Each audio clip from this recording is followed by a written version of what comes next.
এজন্য রাসূল সাল্লাল্লাহু আলাইহি সাল্লামও বলেছেন যে পাঁচটি জিনিস আসার পূর্বে তোমরা পাঁচটি জিনিসের প্রস্তুতি গ্রহণ করো। আওয়াজ দিয়ে বলেন কয়টি জিনিস? আর জোরে বলেন কয়টি জিনিস?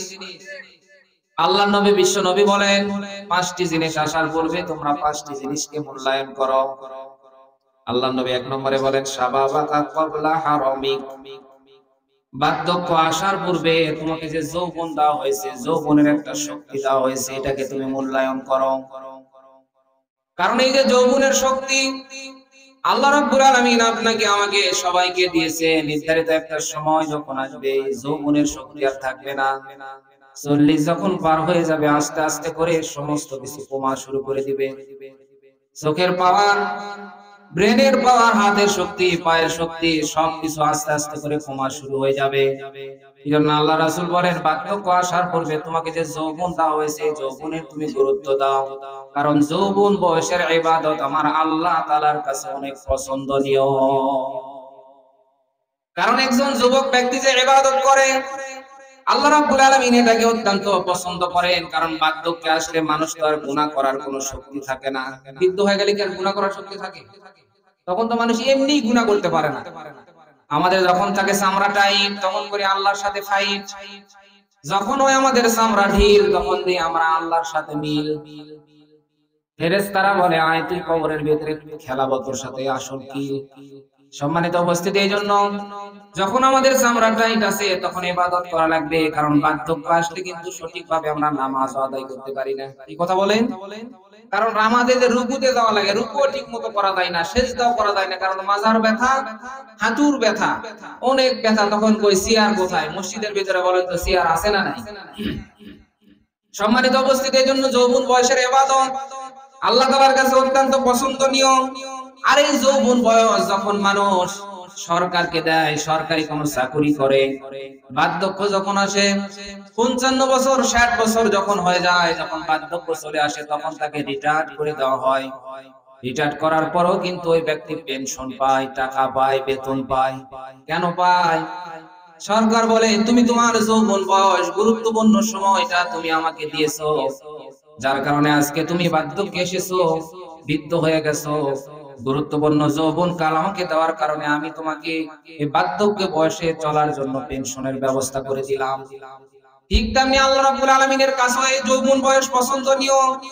শুধু তাই না, এই যৌবন বয়স, এই যুবক বয়স কিন্তু যারা দল করে, বিভিন্ন দলও কিন্তু যুবকদেরকে পছন্দ করে। কি কথা বলেন?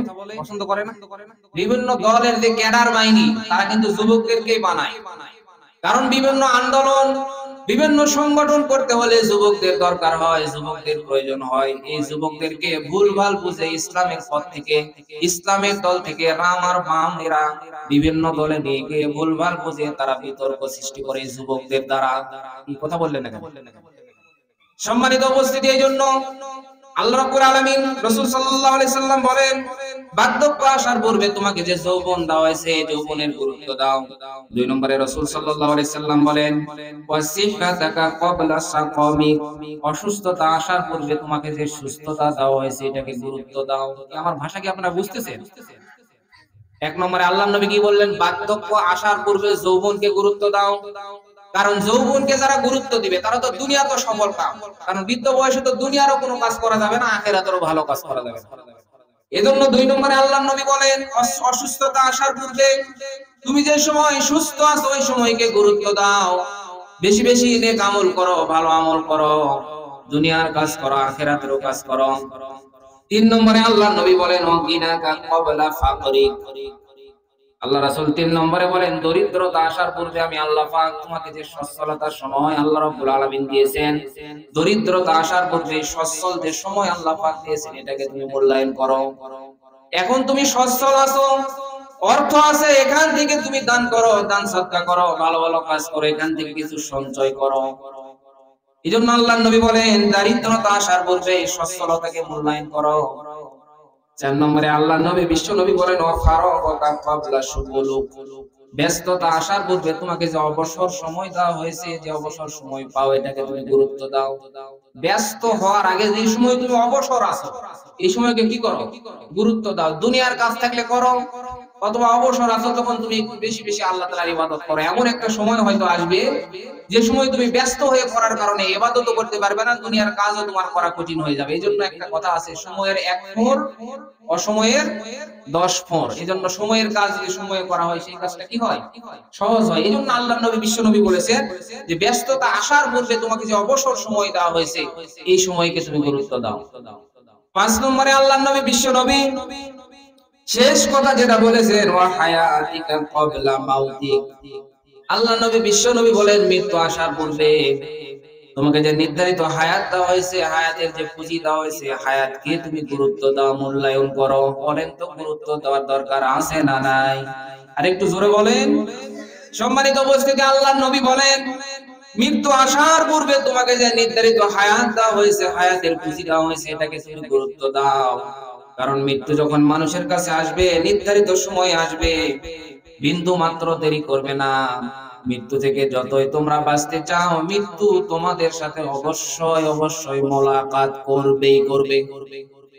কোরআনে কারীম জানিয়েছে, কুল ইন্নাল মাউতাল্লাযী তাফিররুনা মিনহু ফাইন্নাহু মুলাকীকুম সুম্মা তুরাদ্দুনা ইলা আলিমিল গায়বি ওয়াশ শাহাদাতি ফায়ুনাব্বিউকুম বিমা কুনতুম তা'মালুন।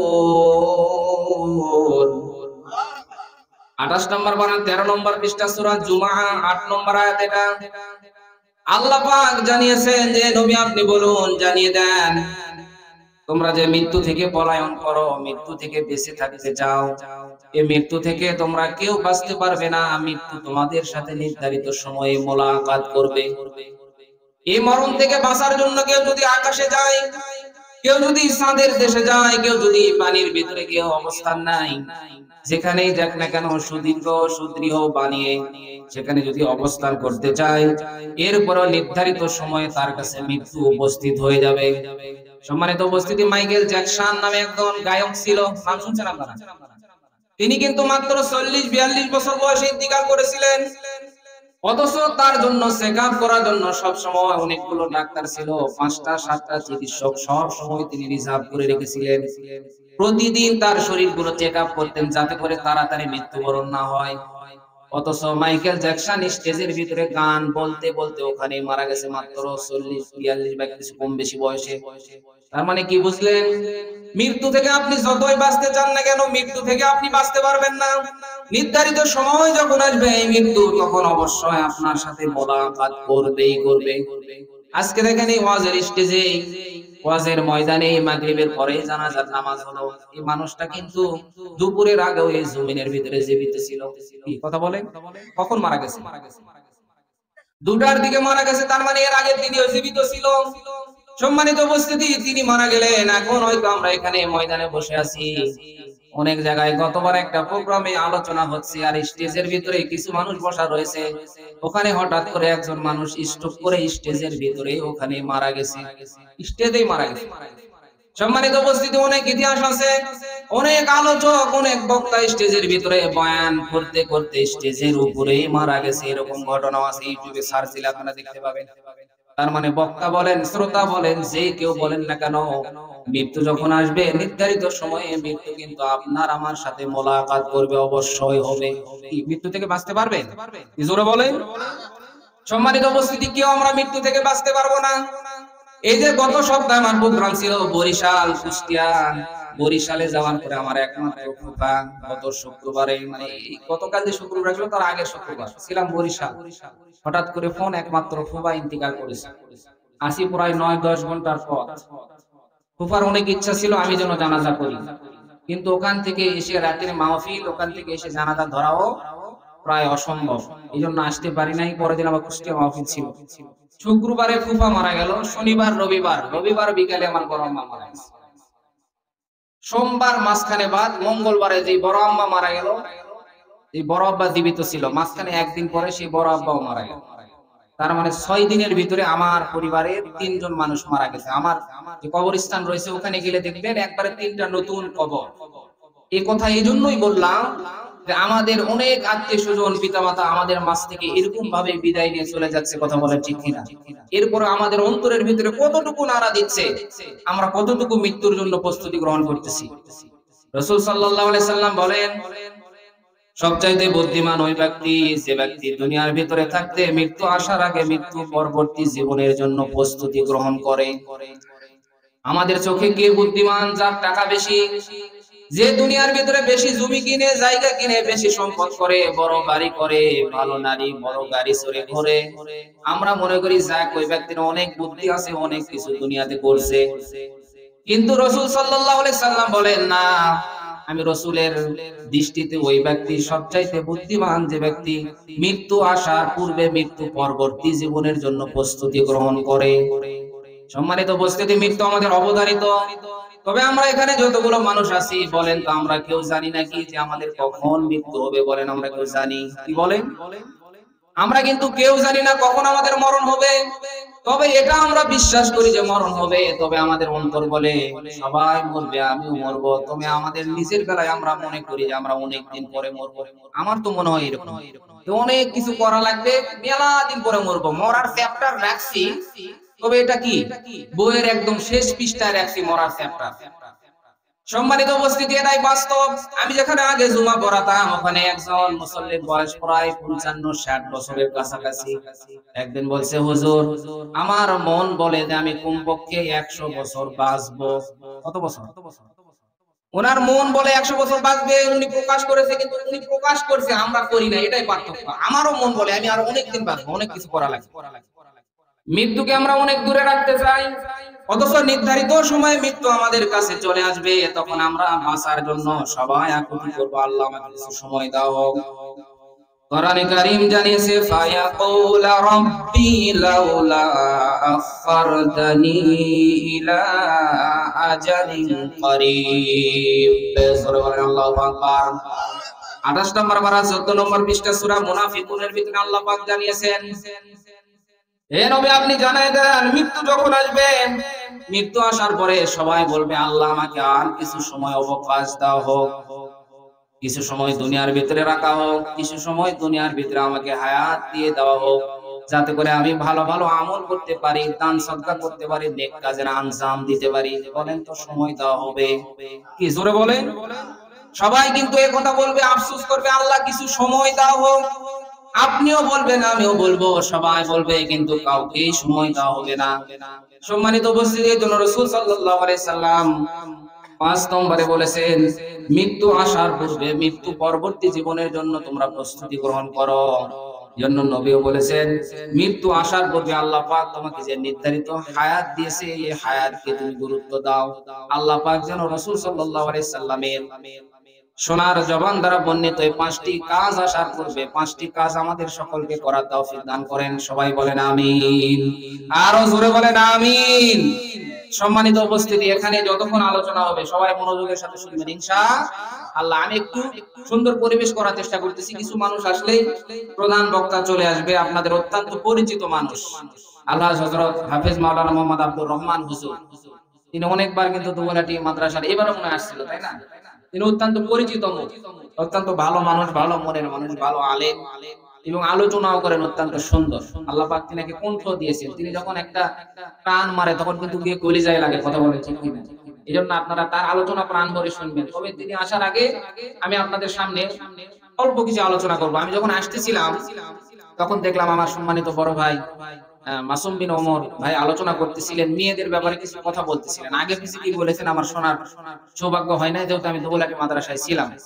আসতে এতটুকুই শুনলাম। তো আমিও চিন্তা করলাম, আসার পরে ময়দানের যে অবস্থা মানুষের, চিন্তা করলাম যে মেয়েদের ব্যাপারে আলোচনা করা দরকার, কারণ এরাই কিন্তু বারবার আমাদের দেশের সরকার। কি কথা বলেন না কেন? এরাই বারবার আমাদের দেশের সরকার, এই জন্য এদেরই আলোচনা করা দরকার। এখন ভোটে হোক আর ছোটে হোক, যে বাবাই হোক, এরাই কিন্তু সরকার, এদেরই আলোচনা হবে ইনশাআল্লাহ। কি আপনারা শুনবেন তো? তবে মেয়েদের আলোচনা হলেও যে আমাদের জন্য শিক্ষা নাই তা না। আমি যে আলোচনা করব পারিবারিক জীবনে রাসূল সাল্লাল্লাহু আলাইহি সাল্লামের আদর্শ। দরুদ পড়ি, সালাম পাঠায় বিশ্ব মানবতার মুক্তির দূত মুহাম্মাদুর রাসূলুল্লাহ সাল্লাল্লাহু আলাইহি সাল্লামের প্রতি। সম্মানিত উপস্থিতি, আমি আপনাদের সামনে পবিত্র কালামুল্লাহ হাকিমের 33 নাম্বার সূরা। কত নাম্বার সূরা? সবার মুখস্থ করা লাগবে। কত নাম্বার সূরা? 33 নাম্বার সূরা, সূরা আহজাব। সূরা আহজাবের 33 নম্বর আয়াতে কারিমার শুরুর অংশ তিলাওয়াত করেছি। 33 নাম্বার সূরার 33 নম্বর আয়াত। সম্মানিত উপস্থিতি, একটা আয়াতের কিছু অংশ বিশেষ এবং রাসূল সাল্লাল্লাহু আলাইহি সাল্লামের সোনার জবানি থেকে বর্ণিত হাদিস শরীফ থেকে একটি হাদিস কারিমা তুলে ধরেছি। আল্লাহ পাক যদি তৌফিক দান করে অত্র আয়াত এবং হাদিসের আলোকে আমার নির্ধারিত সময়ের ভিতরে এখান থেকে কিছু শিক্ষামূলক কথা বলে আপনাদের কাছ থেকে দোয়া নিয়ে বিদায় হব ইনশাআল্লাহ। সম্মানিত উপস্থিতি, আমার আলোচনা এর আগে শুনছেন এরকম মানুষ কি এখানে আছেন? একজন, 3-4 জন আছেন। তাও দোবলহাটি 3 দিন ব্যাপী ঐতিহাসিক তাফসীরুল কোরআন মাহফিলের গতবারের প্রথম এবং শেষ দিন ছিলাম, তার আগের বারেও ছিলাম, এবারও শেষ দিন আছি। দেখা হবে ইনশাআল্লাহ। এখানে অনেকে আছে হয়তো শুনছেন কিন্তু হয়তো মনে নাই এই বক্তাই সেই বক্তা নাকি, তাই না? তো পরিচয় দেওয়া আছে, আমি যেখানে লেখাপড়া করছি ওখানকার পরিচয়, কিন্তু আমার বাড়ি হচ্ছে গোয়ালি বাজার আছে না, এই বাজারের পাশেই বাড়ি। আর আমি যেখানে যাই আপনাদের দোবলহাটির পরিচয় দেওয়া লাগে। কোথায় বাড়ি? দোবলহাটি রাজবাড়ি বললে এক নামে চিনে, বুঝতে পারছেন? এজন্য সম্মানিত উপস্থিতি, আল্লাহ পাক যেন আমাদের সকলকে যতগুলো আলোচনা হবে এবং প্রধান বক্তাও করবে প্রত্যেক আলোচনাগুলো আমলের নিয়তে বুঝে শোনার তৌফিক দান করেন। সবাই বলেন আমিন। আর একটু জোরে বলেন আমিন। কোরআনে কারীম জানিয়েছে ওয়াকারনা ফি বুয়ুতিকুন্না ওয়ালা তাবাররাজনা তাবাররুজাল জাহিলিয়াতিল উলা। সূরা বলেন আল্লাহু আকবার।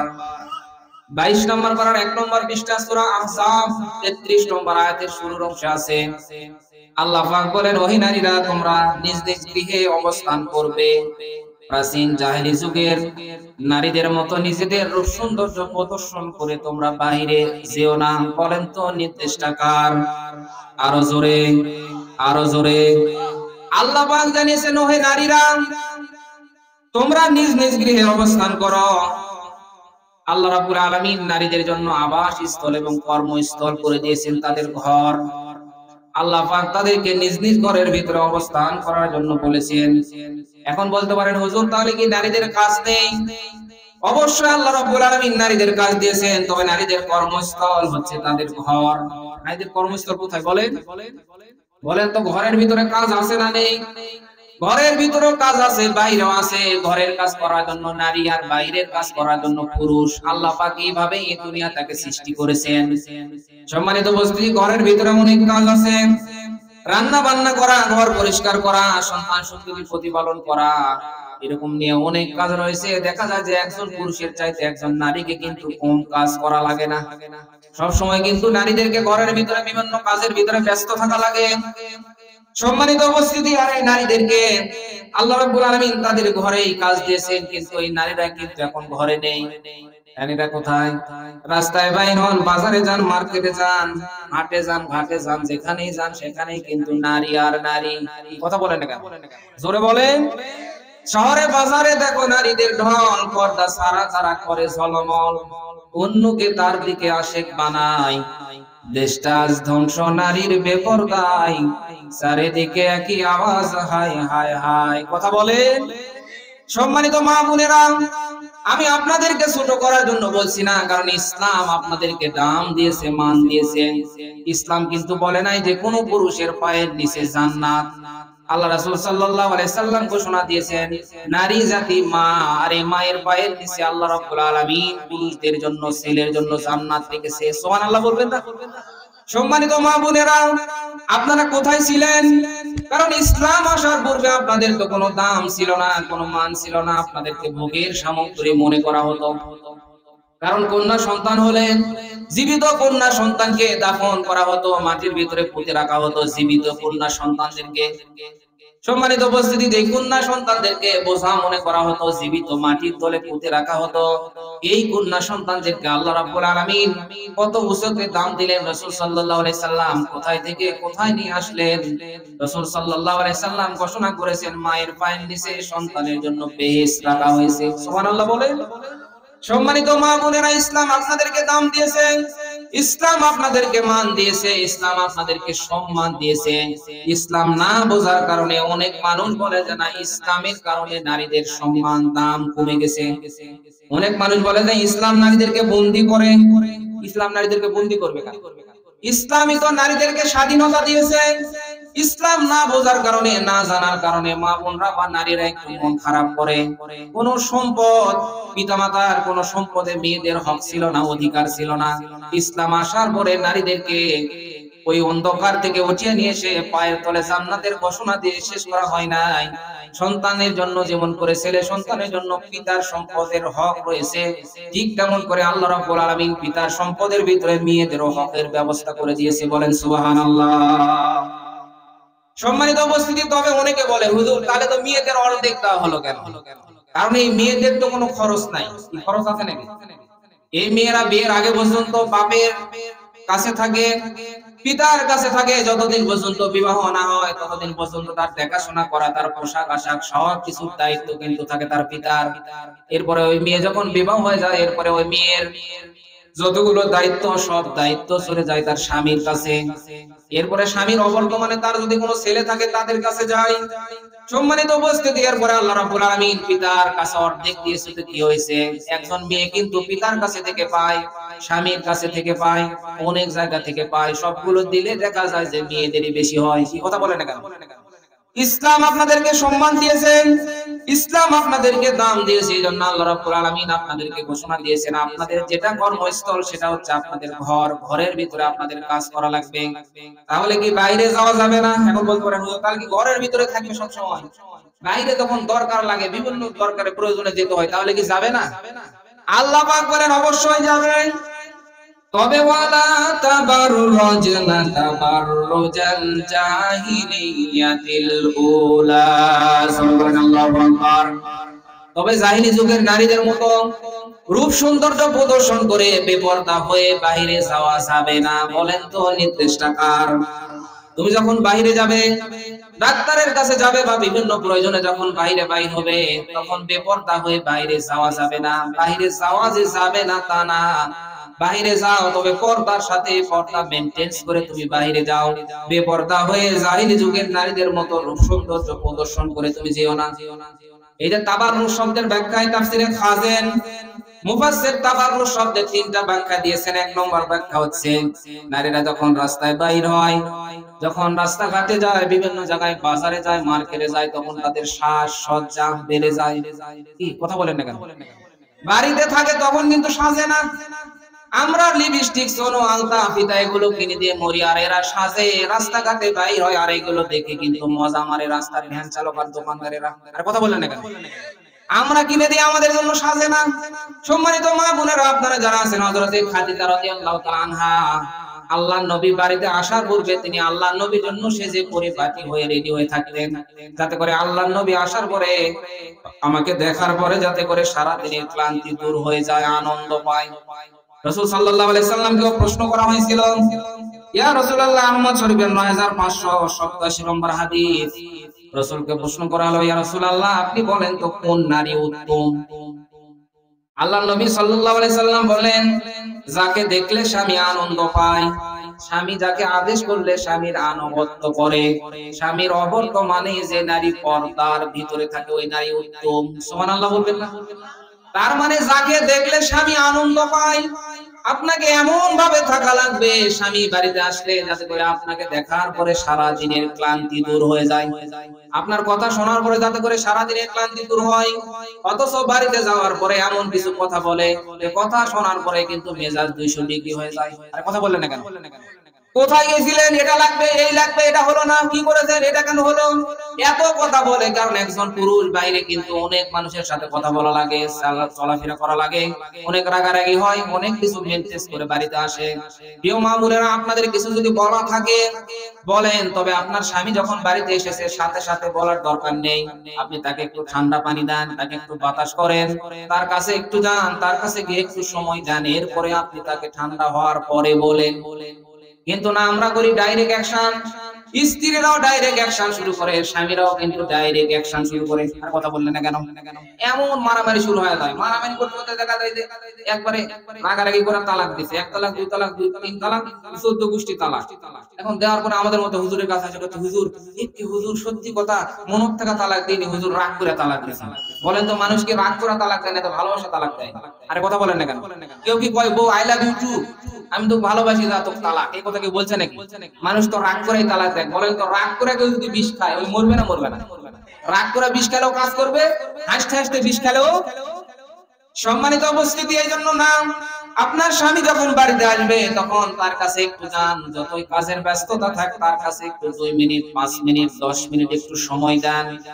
সম্মানিত মা বোনেরা যারা আছেন, 2 নম্বর তাবাররুজ শব্দের ব্যাখ্যা বলছি। রাস্তাঘাটে যখন বাইর হয় তখন 8-60 পোশাক পরে বাইর হয়। এমন পোশাক পরেছে যে শরীরের অবয়ব বোঝা যাচ্ছে, ওসানিসা বোঝা যাচ্ছে। প্রিয় মা বোনেরা, না, এরকম পোশাক পরা যাবে না। এমন পোশাক আপনাকে ঢিলা ঢালা পোশাক পরতে হয় যাতে করে আপনার কোনো কিছুই যেন বোঝা না যায়, একবারে ঢিলা ঢালা পোশাক হওয়া লাগবে। এখন তো বর্তমানে যে পর্দা করার জন্য নাম রাখছে বোরকা, এমন বোরকা তৈরি হয়েছে যে একটা বোরকা ঢাকার জন্য উপরে আরেকটা বোরকা দেওয়া লাগে। কি আপনারা দেখছেন না দেখেন? ও বোরকা দেখলে পুরুষদের আরো আকর্ষণ বেশি হয়। কথা বলেন ঠিক কিনা? সম্মানিত মা বোনেরা, না, এই পর্দা দিয়ে বোরকা দিয়ে পর্দা হবে না। বোরকার কালার হওয়া লাগবে এক কালার, সবচেয়ে উত্তম হচ্ছে কালো, কোনো ডিজাইন কোনো নকশা থাকা যাবে না, যাতে করে দূর থেকে মানুষ দেখলে 18 বছর না 48 বছর এটা যেন বুঝতে না পারে, আমরা যেন খালা আম্মা বলে। 3 নম্বর তাবাররুজ শব্দের ব্যাখ্যা বলছি। মুফাসসির লেখেন, রাস্তায় যখন নারীরা বাইর হয় তখন তারা রাস্তায় হেলে দুলে চলে, পুলিশদের দৃষ্টি আকর্ষণ করতে চায়। কি বলেন? দোবলাটিতে আছে না নাই? আরো জোরে। সম্মানিত মা বোনেরা, তাবাররুজ শব্দের ব্যাখ্যায় খাজানী 3 প্রকার দিয়েছেন। কারণ মেয়েরা কিন্তু আজকে পর্দার ভিতরে থাকতে চায় না। অনেক মানুষ আছে যে পর্দা করা ফরজ, এটা অনেক মানুষ জানে না। অনেক মানুষ জানে যারা, তারা এটা মানতেও চায় না যে পর্দা করা ফরজ। আমরা যারা একটু পর্দা করাতে চাই, অনেকে বলে সেটা ব্যাকডেটেড, এটা চলবে না সমাজের ভিতরে। কি এক পর্দা লিয়াচ্ছে, মনের পর্দা, বড় পর্দা। মন যদি ভালো থাকে তাহলে ছেলে মেয়েদের সাথে কথা বললে কোনো সমস্যা নাই। বলেন এরকম বলে কি বলে না? আরে কথা বলেন না কেন? বলে কি বলে না? সমস্যা নাই মানে অনেক মানুষ কথা বলতে বলতে অনেক ভাবি কিন্তু দেবরের হাত ধরে হিজরত করে। আর কথা বললেন না কেন? এই যে গত 2-3 দিন আগে আপনারা দেখেছেন মোবাইলে, ফেসবুকে, ইন্টারনেটে বিভিন্ন চ্যানেলে খবর দিয়েছে, এই যে বরিশাল থেকে মাকে নিয়ে এসেছে চিকিৎসা করার জন্য ঢাকায়। ওরে আল্লাহ, মা আছে হাসপাতালে আর ওখান থেকে ফেসবুক থেকে পরিচয়, অনেক দিন থেকে চ্যাটিং চলে। বরিশালের মেয়ে আর আমাদের নওগাঁর ছেলে খবরের ভিতরে দিয়েছে, নওগাঁর ছেলে আর বরিশালের মেয়ে মাকে হাসপাতালে রেখে সেই ঢাকা থেকে হিজরত করে চলে এসেছে নওগাঁতে ছিলেন কাছে। নাউজুবিল্লাহ বলবেন না? দেখছেন আমরা কি সন্তান প্রতিপালন করতেছি। পিতা মা অসুস্থ হয়ে হাসপাতালে আছে, আর ওই মাকে হাসপাতালে রেখে একজন প্রেমিকের সাথে এখানে চলে এসেছে। তার মানে চিন্তা করেন সন্তান আমরা কি মানুষ করতেছি। সম্মানিত উপস্থিতি, না, এগুলো করা যাবে না। এটার দ্বারা তো আমাদের নওগাঁর একটা দুর্নাম হয়ে গেছে। কি কথা বললেন না কেন? সব চ্যানেলে করছে নওগাঁর ছেলে, নওগাঁর ছেলে, তাহলে সব চ্যানেলের নাম উঠে গেছে। আপনারা যারা দেখেন ইউটিউবে সার্চ দিলেই দেখতে পাবেন, এখনো পর্যন্ত খবরের ভিতরে আছে। সম্মানিত উপস্থিতি, উনাকে আবার স্ট্যাটাস দিচ্ছে, কি স্ট্যাটাস করছে? আমাকে নওগাঁর ছেলেও পারে। পারে মানে ওই নওগাঁর ছেলেও পারে, বরিশাল থেকে নিয়ে চলে আসছে। চিন্তা করছেন কি চিন্তা চেতনা নিয়ে আসে তো ওখানে। সম্মানিত মা বোনেরা যারা আছেন, এজন্য আমাদের সন্তানদেরকে ধর্মীয় শিক্ষা দেওয়া লাগবে, দ্বীনের জ্ঞান দেওয়া লাগবে। মা বোন যারা আছেন, নামাজ যেমন ফরজ, রোজা যেমন ফরজ, ঠিক তেমনি পর্দা করাও ফরজ। বলেন তো পর্দা করা ফরজ না নফল? আরো জোরে, আরো জোরে। কেউ যদি অস্বীকার করে যে পর্দা করা ফরজ না, কেউ যদি অস্বীকার করে যে পর্দা করা ফরজ না, তাহলে তার ঈমানই থাকবে না, সে বেঈমান হয়ে মারা যাবে। সম্মানিত উপস্থিতি, নামাজ রোজার মতোই পর্দা করা ফরজ। এইজন্য মা বোন যারা আছেন অবশ্যই পর্দার ভিতরে থাকা লাগবে। কারণ এখনো অনেক মা বোনেরা আছে যে বলে আগে ছিলাম টিউব, এখন হবো টায়ার। টিউব ভিতরে থাকে না উপরে থাকে? কি কথা ধরে বলে? টিউব থাকে ভিতরে, এখন বলতেছে না এতদিন আমরা ভিতরে থেকেছি আর ভিতরে থাকবো না, এখন বাইরে থাকতে চাই। স্লোগান দিচ্ছে আগে ছিলাম টিউব, এখন হবো টায়ার। আমাদের একটাই কাজ, আমরা করব পুরুষদের সাথে ফায়ার। আমাদের আছে যথেষ্ট পাওয়ার, কারণ সাথে লাগানো আছে এনজিও বসদের টাওয়ার। কারণ আমরা চাকরি করে খাই, আমাদের স্বামীর দরকার নাই। যহরাল ফাসাদু ফিল বাররি ওয়াল বাহরি বিমা কাসাবাত আইদিন নাস। বর্তমান বাংলাদেশের রাস্তা নষ্ট করলো ট্রাকে, আর আমার সোনার মা মন্দির নষ্ট করলো এনজিও স্টার জলসার ব্র্যাকে। কি কথা বলেন না কেন? এই জোরে বলেন, বলেন তো এই এলাকায় স্টার জলসা আছে না নাই? অনেক মা বোন আছে যে স্বামী আসলে স্বামীর সাথে কথা বলার সময় নেই, ভাত কোথায় কই নিয়ে খাও, কেন বলে স্টার জলসা চলছে। রাতে যারা দেখতে পারে না, সকালে কিন্তু আবার কাজা আদায় করে, কারণ রাতে যেগুলো হয় সকালে আবার ওগুলো হয়। কথা বলেন ঠিক কিনা? সম্মানিত মা বোনেরা, না এটা করা যাবে না। আপনার স্বামীর প্রতি সময় দেওয়া লাগবে। অনেক মা বোন আছে যে স্টার জলসা দেখার কারণে ঈশার নামাজ পড়ে না। খালি মা বোন না, অনেক ছেলে মানুষ আছে এগুলো সিরিয়াল দেখে। আমি যেখানে নামাজ পড়াই ওখানে একদম মুরব্বী সব নামাজে আসে, দাড়ি পেকে গেছে, কিন্তু ঈশার নামাজে কোনদিন আসে না। বলে কি চাচা ঈশার নামাজে আসেন না মানে? আর এখন করতে হুজুর ঈশার নামাজ ওই জ্ঞান আসবে, বাড়ির ধারো জান্নাত ধারো দেখলে তাকায় দেখেন খালি হিন্দিতে খালি পূজার শব্দ হয়। পূজার শব্দ মানে ওই যে স্টার জলসা চলে। কি চলে বলেন? সম্মানিত মা বোনেরা, সম্মানিত মুরব্বিয়ানি কেরাম, না এগুলো দেখে সময় নষ্ট করা যাবে না। হায়াতের পুঁজি কিন্তু সীমিত। এখন কিন্তু একটা ব্যারাম এসেছে, স্ট্রোক করা ব্যারাম। কখন যে স্ট্রোক করে মারা যাবেন আপনি নিজেও জানেন না। এজন্য মৃত্যুর জন্য সবসময় প্রস্তুতি নিয়ে থাকা লাগবে। সম্মানিত মা বোনেরা, আল্লাহ রাব্বুল আলামিন আপনাদেরকে দাম দিয়েছে, মান দিয়েছেন, কারণ যেই জিনিস যত দামি, দামি জিনিসগুলো কিন্তু প্যাকেটের ভিতরে রাখা হয়। দামি জিনিস প্যাকেটের ভিতরে রাখে না। এই যে স্বর্ণের দোকানে যান, সোনার জিনিস একবারে সুন্দর করে কাঁচের ভিতরে রাখছে, কেউ যেন হাত দিবেন না পারে। কথা বলেন ঠিক কিনা? এবং আল্লাহ রাব্বুল আলামিন যতগুলো দামি দামি ফল দিয়েছেন, নিয়ামত দিয়েছেন, প্রত্যেকটা ফলের উপরে কিন্তু আল্লাহ রাব্বুল আলামিন একটা আবরণ দিয়ে দিয়েছেন। আপেলের উপরে, কমলার উপরে, নাশপাতির উপরে, বেদানার উপরে, কাঁঠালের উপরে, আমের উপরে, কলার উপরে, বলেন তো আবরণ আছে না নাই? কি জোরে বলে? প্রত্যেক জিনিসের উপরে আল্লাহ রাব্বুল আলামিন এগুলো দামি দামি ফলের উপরে আল্লাহ পাক আবরণ দিয়েছেন। কেন? কারণ এই ফলটা দামি, এটা যেন নিরাপদ থাকে, এটা যেন সুরক্ষিত থাকে। এই জন্য আল্লাহ রাব্বুল আলামিন এই ফলের উপরে আবরণ দিয়ে ঢেকে দিয়েছেন, যাতে এটা নিরাপদ থাকে। সম্মানিত মা বোনেরা, আল্লাহ পাক আপনাদেরকে দামি করেছেন, যার কারণে আল্লাহ রাব্বুল আলামিন আপনাদেরকে আবরণের ভিতরে থাকতে বলেছেন। এখন কোন কলা ব্যবসায়ী যদি মনে করে এর মানুষ তো কলা সিলাই খাবে, এখন দেখি আমি একটু একটা কাজ আগা রাখি, কলা এখন সিলা রাখছি, এখন সিলা রাখছে আর এখন সিলা রাখেনি, বলেন তো আপনারা কার কলা নেবেন? কি জোরে বলেন, কার কলা নেবেন? কেন সিলাই তো খাওয়া লাগবে, এক কাম তো আগা দিতে, সমস্যা কি? বলে না যে এই কলা সিলা আছে, দেখবেন ওই কলাই কিন্তু মাছি পড়ে, পরে কি পড়ে না? সম্মানিত মা বোনেরা, যারা পর্দায় থাকে না তাদের সাথে কিন্তু বিভিন্ন যুবক লাগে, বিভিন্ন কিছু কাম করে। সম্মানিত উপস্থিতি, আমরা যেমন করে সিলা কলা লিব না, এখন কেউ যদি মনে করে কলা তো কেউ লিখছে না রে, এখন কি করার বুদ্ধি, একটা কলার সাথে 5 টাকা করে ফ্রি। এখন সবাই চিন্তা করে কলা খাওয়া হয়, হোক না হয়, না হোক 5 টাকা তো পাওয়া যাচ্ছে। কি কথা বলেন না কেন? এখন ওই 5 টাকার লোভে কলা লিখছে। কথা বলেন ঠিক কিনা? যেই নারীগুলো পর্দায় থাকে না তাদের বিয়ে দেওয়ার জন্য 5 লাখ 7 লাখ টাকা যৌতুক দেওয়া লাগে। কি কথা বললেন না কেন? এখন যারা বিবাহ করে তারা চিন্তা করে যেমন হয় হোক, কোনো সমস্যা নাই, 7 লাখ 10 লাখ তো পাচ্ছি। আর যারা পর্দার ভিতরে থাকে তাদের কিন্তু যৌতুক লাগে না, আরো দেড় মুহূর্তে বিয়ে করে নিয়ে যায়। কথা বলেন ঠিক কিনা? কারণ আল্লাহ রাব্বুল আলামিন আপনাদেরকে দাম দিয়েছেন। কোরআনে কারীম জানিয়েছে, ওয়া কুলনা ইয়া আদামু উসকুন আনতা ওয়া যাওজুকাল জান্নাতা ওয়া কুলা মিনহা রাগাদান হাইথু শি'তুমা ওয়া লা তাকরাবা হাযিহিশ শাজারাতা ফাতাকুনা মিনাল যালিমিন। 1 নম্বর পারার 5 নম্বর পৃষ্ঠা সূরা বাকারা 35 নম্বর আয়াত। এটা আল্লাহ পাক বলেন, আমি যখন হযরত আদম আলাইহিস সালামকে তৈরি করলাম, সর্বপ্রথম আল্লাহ পাক নিজে হযরত আদম আলাইহিস সালামকে তৈরি করলেন। আদম আলাইহিস সালামকে তৈরি করার পরে আল্লাহ পাক হযরত আদম আলাইহিস সালামকে জান্নাতের ভিতরে থাকতে দিলেন।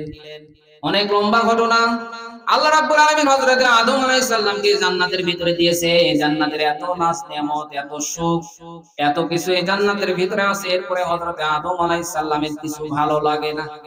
কারণ যতই কিছু থাক বলেন, সঙ্গী ছাড়া ভালো লাগে? কি বলেন? অনেক কিছু আছে বাড়ির ভিতরে, ফ্রিজ আছে, টিভি আছে, এসি আছে, অনেক খাবার আছে, কিন্তু বাড়ির ভিতরে সঙ্গী নাই, তাহলে কিন্তু ভালো লাগবে না। সম্মানিত উপস্থিতি, এজন্য হযরত আদম আলাইহিস সালাম সামনে আসেন, ফাঁকা জায়গা পুরো হয়ে আছে, খারাপ লাগতেছে, সামনে আসেন, বসে। হযরত আদম আলাইহিস সালাম জান্নাতের এত নাজ নেয়ামত পাওয়ার পরে অন্তরের ভিতরে কি যেন একটা অপূর্ণতা কাজ করে, একটা শূন্যতা কাজ করে। হযরত আদম আলাইহিস সালামের মনের ভিতরে যে একটা শূন্যতা, বলেন তো আমার আল্লাহ এটা জানে না জানে না? আরো জোরে। হযরত আদম আলাইহিস সালাম একটু তন্দ্রাচ্ছন্ন হয়ে গেলেন। একটু জান্নাতের ভিতরে যখন ঘুম ধরলো, আল্লাহ রাব্বুল আলামিন এটা বুঝতে পেরে হযরত আদম আলাইহিস সালামের বাম পাজরের হাতে হযরত হাওয়া আলাইহিস সালামকে আল্লাহ রাব্বুল আলামিন তৈরি করলেন। হযরত আদম আলাইহিস সালাম এবারে ঘুম থেকে তাকানোর পরে দেখে একজন সুন্দর নারী এখানে বসে আছে। হযরত আদম আলাইহিস সালাম অপলক দৃষ্টিতে তাকিয়ে আছেন। হযরত আদম আলাইহিস সালাম হাত বাড়াতে গেলেন, আল্লাহ রাব্বুল আলামিন নিষেধ করলেন, আদম হাত বাড়ানো তো দূরের কথা, হযরতে হাওয়ার দিকে হাত দিয়ে ধরা তো দূরের কথা, তাকানো জায়েজ নাই। এখন বলেন তো, জান্নাতের ভিতরে তাকানো যদি জায়েজ না হয়, তাহলে কি দুবরালি তাকানো জায়েজ আছে? কি জোরে বলেন? অনেক মানুষ আছে, হুজুর আমি ভালো নিয়তে তাকাই। ওরে শয়তান, ভালো নিয়ত মানে ওগুলো ভালো নিয়তে তাকাই। আবার অনেকে বলে হুজুর একবার তাকানো জায়েজ আছে, একবার টাকা আছে, 14 মিনিট টাকা আছে। সম্মানিত উপস্থিতি, না ফিটারি চলবে না, আল্লাহ পাক কিন্তু অন্তরের খবর জানেন। হযরত আদম আলাইহিস সালাম বললেন, আদম তুমি যদি ধরতে চাও, তুমি যদি দেখতে চাও, তাকাতে চাও, তাহলে একটা পদ্ধতি আছে, তোমাকে বিবাহ করা লাগবে। হযরত আদম আলাইহিস সালাম এক ব্যক্তি বলেছিলেন, আল্লাহ আমি রাজি আছি। কি আমাদের যারা যুবকরা আছে তারাও কিন্তু রাজি আছে, বলেন আছে না নেই? কারণ নির্ধারিত একটা সময় আল্লাহ রাব্বুল আলামিন যখন যৌবন দেয়, তখন কিন্তু তাদেরকে পিতামাতার বিবাহ দেওয়া দায়িত্ব। অনেক মানুষ মনে করে যে নিজের পায়ে দাঁড়া, নিজের পায়ে কার পায়ে দাঁড়া আছে? নির্ধারিত সময়ে বিবাহ দান আল্লাহ পাক রিজিকের ব্যবস্থা করে দিবে। নির্ধারিত সময়ে বিবাহ না দেওয়ার কারণে আজকে যুবকদের চরিত্রের নৈতিক অবক্ষয় হচ্ছে, যার কারণে আজকে যুব সমাজগুলো ধ্বংস হয়ে যাচ্ছে। বরিশালের মেয়েকে নওগাঁর ছেলে নিয়ে চলে আসতেছে। আর কথা বলেন না কেন? আরো জোরে। আমি যেখানে থাকি ওখানে নিয়ে এসে দিনাজপুরের মেয়েকে নিয়ে চলে আসছে। বিয়ে করার পরে কিছুদিন পরে ওই মেয়ে আবার আরেকটা প্রেম করে, এটা আবার চলে গেছে। সম্মানিত উপস্থিতি, না নির্ধারিত সময়ে আপনার সন্তান সন্ততিদেরকে আপনি বিবাহ দিবেন, এটাও কিন্তু আপনার দায়িত্ব। আপনার স্ত্রী, আপনার ছেলের ওয়াইফ কতটুকু আর খাবার খাবে, আপনার ছেলের চরিত্র তো ঠিক থাকবে। সম্মানিত উপস্থিতি, হযরত আদম আলাইহিস সালাম বললেন, আল্লাহ আমি রাজি আছি। হযরত আদম আলাইহিস সালামকে আল্লাহ রাব্বুল আলামিন বললেন, আদম তুমি রাজি থাকলেই চলবে না, বিবাহ করতে হলে তোমাকে দেনমোহর দেওয়া লাগবে। দেনমোহর দেওয়া দরকার, বলেন আছে না নাই? দেনমোহর না দিয়ে আরো কি লাই? যৌতুক লাই। বলে হুজুর কিছু তো চাওয়া যাবে না, চাওয়া যাবে না, এটাই ছেলে হুজুর, এটাই ছেলে। এখন আপনার মেয়ে নিয়ে যদি এই মানুষের গাড়ি চড়া আসে, ঠেলাঠেলি করবে, কেমন লাগে? একটা গাড়ি দিবে না, আপনার মেয়ে আর আপনার জামাই আছে। সম্মানিত উপস্থিতি, না এগুলো যৌতুক নেওয়া যাবে না। যৌতুক এটা মানবতার নামে একটা কৌতুক। কারণ একটা মেয়ে মানুষকে, যাদের আমাদের ঘরে সন্তান আছে, মানুষ করতে কত কষ্ট করা লাগে। এরপরে এত কষ্ট করার পরে একটা মেয়েকে আপনার বাড়িতে দিয়ে দিল, আর ওই মেয়ে যখন আপনার বাড়িতে চলে আসবে, একটু খেয়াল করে দেখেন তো, আমাদের যাদের কন্যা সন্তান আছে, ওই সন্তানকে কত বেশি ভালোবাসি, কত বেশি মহব্বত করি। এরপরে ওই সন্তান একটা পরিবেশে বড় হলো, নিজের বাড়ি মনে করলো, নিজের বাবা, নিজের ভাই বোন, নিজের বাড়িকে পণ করে দিয়ে কোথায় কুষ্টিয়ার মেয়ে এসেছে, নওগাঁ বিয়ে হয়েছে। বলেন তো এরকম আছে না নাই? বিয়ে হয়ে সবকিছু পর করে দিয়ে আসা, আপনাকে বাবা বলে ডাকে, শাশুড়িকে মা বলে ডাকে, স্বামীর খেদমত করে এই বাড়িতে থাকে, অথচ এই মানুষকে কোনোদিন সে চিন্তা না। কথা বলেন ঠিক কিনা? বলেন তো এর একটা কষ্ট আছে না নাই? এত কষ্ট করে, এই জন্য মেয়েদেরকে, মা বোনদেরকে একটু সম্মান করা লাগবে। আপনারও মেয়ে আছে, আমারও মেয়ে আছে। এই জন্য আল্লাহ রাব্বুল আলামিন বললেন, আদম তুমি যদি বিবাহ করতে চাও, তাহলে তোমাকে মোহরানা দেওয়া লাগবে, দেনমোহর দেওয়া লাগবে। কোরআনে কারীম জানিয়েছে, ওয়ালা জুনাহা আলাইকুম ফিমা তারাদাইতুম বি। আল্লাহ রাব্বুল আলামিন দেনমোহর দেওয়াকে আবশ্যক, ফরজ করে দিয়েছেন। নামাজ পড়া যেমন ফরজ, রোজা করা যেমন ফরজ, বিবাহ করতে গেলে দেনমোহর দেওয়া ফরজ। দেনমোহর দেওয়া কি জোরে বলে? দেনমোহর দেওয়া যে ফরজ, এটা অনেকে জানে না। বিয়ে করা ফরজ এটা জানে। হুজুর 30 বছর হয়ে গেল, হুজুর বিয়ে করা ফরজ এখনো আদায় করা পারলেন না, তো দেনমোহরের টাকা? হুজুর ওটা তো নেই। দেনমোহর দেওয়া ফরজ, এটা অনেকে জানে না। বিয়ে করা ফরজ, এটা অনেকে জানে। কথা বলেন ঠিক কিনা? সম্মানিত উপস্থিতি, না বিবাহ যদি করতে চান, অবশ্যই দেনমোহর দেওয়া লাগবে। হযরত আদম আলাইহিস সালামকে আল্লাহ পাক বললেন, আদম বিবাহ করতে চাও ভালো কথা, তবে তোমাকে দেনমোহর দেওয়া লাগবে। হযরত আদম আলাইহিস সালাম বললেন, আল্লাহ আমার কাছে তো কোনো দেনমোহর নেই।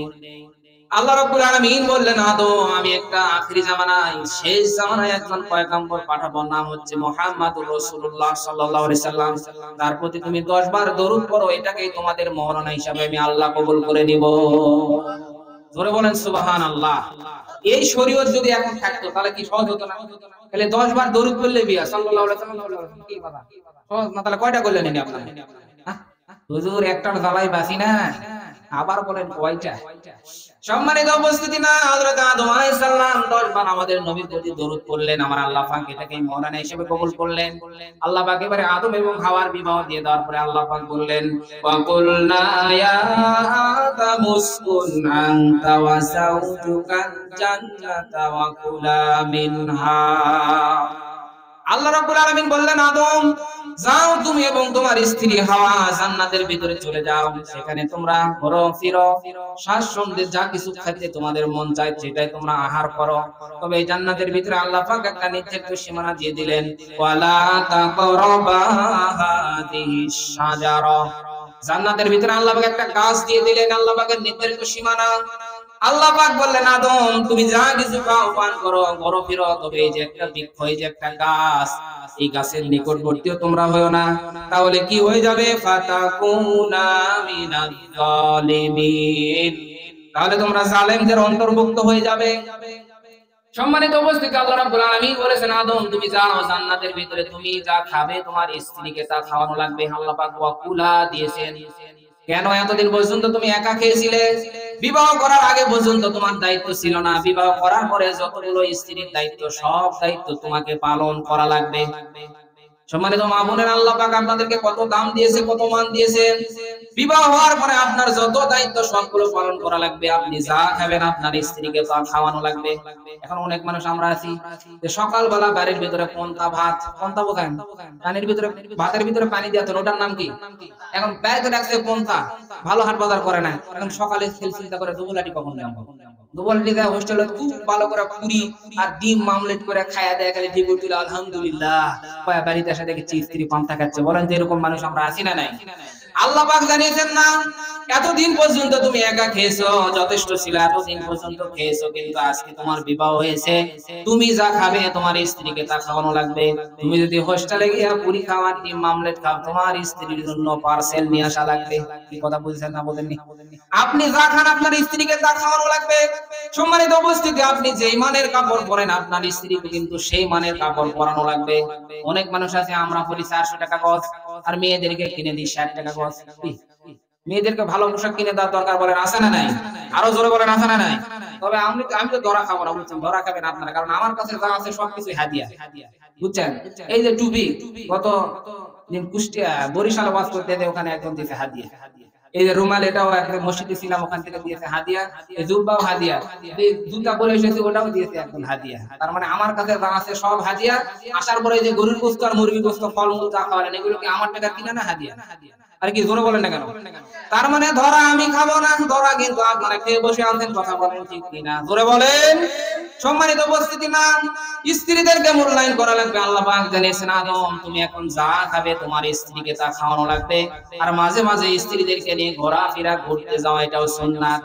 অনেক মানুষ স্ত্রীকে নিয়ে ঘুরতে যায় না, প্রেমিকাকে নিয়ে ঘুরতে যায়, শালীকে নিয়ে ঘুরতে যায়, বলেন তো আছে না নেই? আরো জোরে। সম্মানিত উপস্থিতি, না স্ত্রীকে নিয়ে মাঝে মাঝে ঘুরতে যাওয়া, এটাও কিন্তু রাসূলের সুন্নাত। আল্লাহর নবীও মাঝে মাঝে স্ত্রীদেরকে নিয়ে ঘুরতে যেতেন। আল্লাহর নবী সারা দিন এত কাজ করতেন, রাষ্ট্রীয় কাজ করতেন, দাওয়াতের কাজ করতেন, এরপরে স্ত্রীদের হকের কথা ভুলে যেতেন না।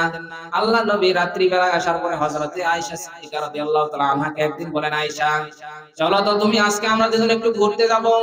জ্যোৎস্না রাত, অনেক জ্যোৎস্নার আলো। হযরত আয়েশা সিদ্দিকা রাদিয়াল্লাহু তাআলা আনহাকে নিয়ে আল্লাহর নবী ঘুরতে গেছেন। যাওয়ার পরে হযরত আয়েশা সিদ্দিকা রাদিয়াল্লাহু তাআলা আনহাকে বলেন, আয়েশা চলো তো আজকে আমরা একটা দৌড় প্রতিযোগিতা করি, দৌড়াদৌড়ি খেলা দেই। সুবহানাল্লাহ বলবেন না? আল্লাহর নবী বলেন, আয়েশা চলো একটু দৌড় প্রতিযোগিতা দেই। আল্লাহর নবী বললেন, ওই যে একটা লক্ষ্য বস্তু দিয়ে দিলেন, যে ওইখানে কে আগে দৌড়ায় যেতে পারে দেখি আমরা একটা দৌড় খেলা দেই। আল্লাহ নবী এবং হযরত আয়েশা সিদ্দিকা রাদিয়াল্লাহু তাআলা আনহা এবারে দাঁড়ায় গেলেন। 1 2 3 অ্যাকশন। দুইজনে মিলে আল্লাহ নবী এবং আয়েশা সিদ্দিকা রাদিয়াল্লাহু তাআলা আনহা দৌড় প্রতিযোগিতা হচ্ছে রাত্রি বেলায়। জোরে বলেন আল্লাহু আকবার। আল্লাহর নবী এবং হযরত আয়েশা সিদ্দিকা রাদিয়াল্লাহু তাআলা আনহা দৌড়ে যাচ্ছেন। তবে হযরত আয়েশা সিদ্দিকা রাদিয়াল্লাহু তাআলা আনহার বয়স তখন অল্প ছিল, পাতলা ছিল, যার কারণে আগে দৌড়ে লক্ষ্য বস্তুর কাছে চলে গেলেন। আল্লাহর নবী পরে চলে গেলেন। হযরত আয়েশা সিদ্দিকা রাদিয়াল্লাহু তাআলা আনহা বললেন, নবী আপনি কিন্তু পারেননি, আমি কিন্তু ফার্স্ট হয়েছি। তোরা বলেন সুবহানাল্লাহ। দীর্ঘ কিছুদিন পরে আবার আল্লাহর নবী বলেন, আয়েশা চলো তো আমরা আবার একটা দৌড় প্রতিযোগিতা করি। দোসনা রাত আবার নিয়ে গেলেন। এবারে দীর্ঘদিন পরে হযরত আয়েশা সিদ্দিকা রাদিয়াল্লাহু তাআলা আনহা একটু মোটা কাটা হয়ে গেছে, বয়স হয়ে গেছে। আবার দৌড় দিলেন, রেডি 1 2 3 অ্যাকশন। দৌড় দেওয়ার পরে এবারে আল্লাহর নবী আগে চলে গেছে। হযরত আয়েশা মোটা হওয়ার কারণে হাঁপাতে হাঁপাতে পরে লক্ষ্য বস্তুর কাছে গিয়েছে। আল্লাহর নবী ডাক দিলেন, আয়েশা তুমি কিন্তু আজকে পারো না, আমি আল্লাহর নবী সেদিনের প্রতিশোধ আজকে গ্রহণ করলাম। জোরে বলেন সুবহানাল্লাহ। আল্লাহর নবী বুকের সাথে জড়ায় নিয়ে বললেন, আয়েশা সেদিনের প্রতিশোধ আজকে গ্রহণ করলাম। সেদিন তুমি ফার্স্ট হয়েছিলে, আজকে কিন্তু আমি ফার্স্ট হয়েছি। জোরে বলেন আল্লাহু আকবার। বলেন তো স্বামী স্ত্রীর ভিতরে এরকম মহব্বত ভালোবাসা থাকার দরকার আছে না নাই? আরো জোরে বলেন আছে না নাই? সম্মানিত উপস্থিতি, কিন্তু আমাদের ভিতরে এটা তো নাই। স্বামী আর স্ত্রীর ভিতরে সাপ আর বীজের মতো সম্পর্ক, কেউ কাউকে দেখতে পারে না, খালি সন্দেহ করে। এজন্য না সন্দেহ করা যাবে না, একদম স্বামী স্ত্রী একজন আরেকজনকে সময় দেওয়া লাগবে। অথচ আমরা বাড়িতে আসার পরে যে মোবাইল নিয়ে বসি, স্বামীও একটা টিপে, স্ত্রীও আরেকটা টিপে। কথা কি ভুল বললাম? একজনের সাথে আরেকজনের কথা বলার কোনো সময় নেই, না এরকম করা যাবে না। আপনি গল্প করেন স্বামীর সাথে, স্ত্রীর সাথে, একজন আরেকজনের সাথে গল্প করেন, সময় দেন। যতগুলো কথা বলবেন, হাসাহাসি করবেন, যতগুলো দাঁত বাইর হবে ততগুলো সওয়াব আল্লাহ পাক আপনার আমলনামায় দান করবে। সুবহানাল্লাহ বলবেন না? এখন যদি মা বোন করে দাঁত বাইর করলে সওয়াব, তাহলে কেউ যদি দাঁত বাইর করেই থাকে তাহলে তার কি হবে? সম্মানিত উপস্থিতি, না আপনি যখন কথা বলবেন, স্বামী স্ত্রীর মাঝে যখন আলাপচারিতা হবে, তখন যখন হাসাহাসি করবে, আল্লাহ পাক আপনাকে সওয়াব দান করবে। এজন্য একজন আরেকজনকে সময় দেওয়া লাগবে। অথচ আজকে সময় না দিয়ে কিন্তু একজন আরেকজনকে আমরা সন্দেহ করি। আগে একটা মোবাইল ছিল, নোকিয়া মোবাইল, কি আপনারা দেখছেন না দেখেন? নোকিয়া মোবাইল চার্জ লাগানোর পরে চার্জ যখন হয়ে যেত তখন একটা শব্দ হতো, টং করা শব্দ। এখন স্ত্রীর মোবাইলে চার্জ দিয়ে রাখছে, রাত 12টার সময় চার্জ হয়ে গেছে, টং করা শব্দ হয়েছে। এখন স্বামী এখন ধারে কাছে চিন্তা করে, এত সাথে শব্দ হলো। এখন আফসাদ আপনার চোখে তাকায় দেখে যে বিউটিফুল। কি ফুল বলেন? এখন ডাক দেবে, তাড়াতাড়ি ওঠে, এত রাত্রে কে মেসেজ দিল রে বিউটিফুল। এখন স্ত্রী ভালো করে উঠে দেখে আসলে এটা বিউটিফুল না, ওটা হচ্ছে ব্যাটারি ফুল। কি ফুল বলেন? আরে জোরে বলেন না কেন? কি ফুল? স্ত্রী বলে ওটা তো বিউটিফুল না, ওটা হচ্ছে ব্যাটারি ফুল। সম্মানিত উপস্থিতি, এই জন্য সন্দেহ করা যাবে না। আর এই সংসারে সন্দেহ ঢুকলে ওই সংসার থেকে কিন্তু ভালোবাসা দূর হয়ে চলে যাবে। প্রিয় মা বোনেরা, এখানে যারা আছেন, স্বামীকে আপনি সময় দিবেন, স্বামীও আপনাকে সময় দিবে। আর আল্লাহ রাব্বুল আলামিন আপনাদের ঘরকে রহমত দ্বারা পরিপূর্ণ করে দিবে।